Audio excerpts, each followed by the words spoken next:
Hello, it's me. അപ്പോൾ കുറേ ദിവസമായി ഞാൻ വീഡിയോ ഇട്ടിട്ട് എന്നെയൊക്കെ ഓർമ്മ ഉണ്ടാവണമോ. അപ്പോൾ നമ്മുടെ ഓണൊക്കെ കഴിഞ്ഞ് ക്രിസ്മസ് എത്താറായിട്ടുണ്ടാവില്ലേ.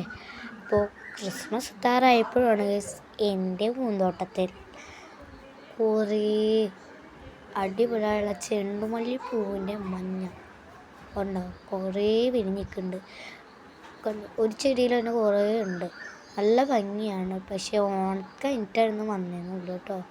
ഇനി നിങ്ങൾക്ക് എല്ലാവർക്കും ഇഷ്ടമുള്ള ഒരു നല്ല അടിപൊളി പിങ്ക് കളറൊരു എല്ലാവർക്കും ഇഷ്ടമൊന്നും എനിക്കറിയില്ല, നല്ല പിങ്ക് കളറായിട്ടുള്ളൊരു ഒരു പൂവുണ്ടായിരുന്നു. അത് ഞാൻ കഴിച്ചു തന്നപ്പോൾ തന്നെ നമുക്ക് എല്ലാവർക്കും ഇഷ്ടമുള്ള സാധനമായി ലൂബിക്കയിലേക്ക് പോകും. ചിലർക്ക് ഇഷ്ടമുണ്ടാവില്ല, എൻ്റെ ഉണ്ണിക്കും ഇഷ്ടമല്ല കേട്ടോ ലൂബിക്ക. അപ്പോൾ നമുക്ക് ലൂബിക്ക നോക്കാം. നമ്മുടെ ലൂബിക്ക കാണുന്നുണ്ടോ ഗൈസ്? ഞാൻ പറിക്കാനുള്ള വെപ്രാളം കാട്ടണം ഗൈസ്.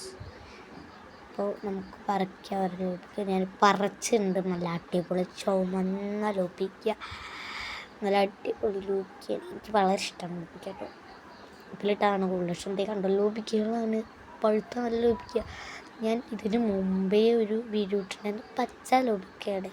ഇപ്പോൾ പഴുത്തെല്ലാം സുന്ദര കുട്ടപ്പന്മാരായിട്ടുള്ള ലൂബിക്ക ആണ് ഗൈസ്. ഇപ്പോൾ നമുക്ക് കഴിച്ചോക്കാം. നല്ല ലൂബിക്ക നല്ല പുളിപ്പുണ്ട് ഗൈസ്. ലൂബിക്ക എന്ന് വെച്ചാൽ പഴുത്താന്ന് പറഞ്ഞിട്ട് കാര്യമൊന്നുമില്ല ഗൈസ്, നല്ല പുളിപ്പാണ്. അപ്പോൾ ഇത്രയുള്ളൂ നമ്മുടെ വീഡിയോ. അത്രയും ബൈ ബൈ.